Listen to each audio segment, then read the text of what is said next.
మాట్లాడు మాట్లాడు అంటే నా దగ్గర మాటలు ఎక్కడ ఉంటాయిరా. నేను చిన్నప్పుడు అనుకుంటా మా అమ్మనే నన్ను థర్డ్ క్లాస్లో హాస్టల్ వేసారు, వద్దని చెప్పిన ఇన్లే. నా లైఫ్ మొత్తం హాస్టల్ని గడిపినరా. థర్డ్ ఒకటే అనుకున్నా, third, fourth, fifth, 10th, inter, BTech కూడా నాకు హాస్టల్నే అయ్యింది.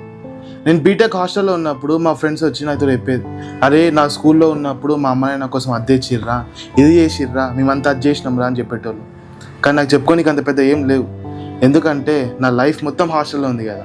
మెల్లమెల్లగా ఇంకా అక్కడనే అలవాటు అయిపోయిన తర్వాత ఇంకా ఫ్రెండ్స్ తోటి అలవాటు బాగా పడిపోయిన తర్వాత అప్పుడప్పుడు ఇంట్లో ఫోన్ చేస్తోని గుర్తొచ్చి, మమ్మీ బాగురా, డాడీ బాగురా అంటే బాగున్నామని చెప్పి కొంతసేపు సాగిన తర్వాత ఎంబడే ఎట్లా చదువుతున్నావు, బాగా చదువుతున్నావా అంటారు.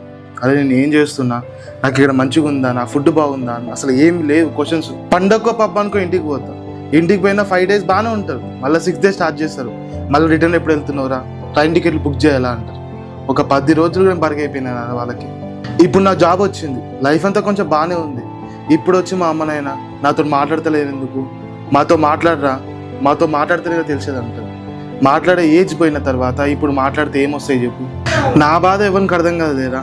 ఎవడైతే థర్డ్ క్లాస్ అట్లాంటి ఏజ్లో హాస్టల్కి వెళ్ళి వాని కెరియర్ మొత్తం హాస్టల్ గడతాడు చూసినావా, ఆయనకి మాత్రమే తెలుస్తుంది నా బాధ.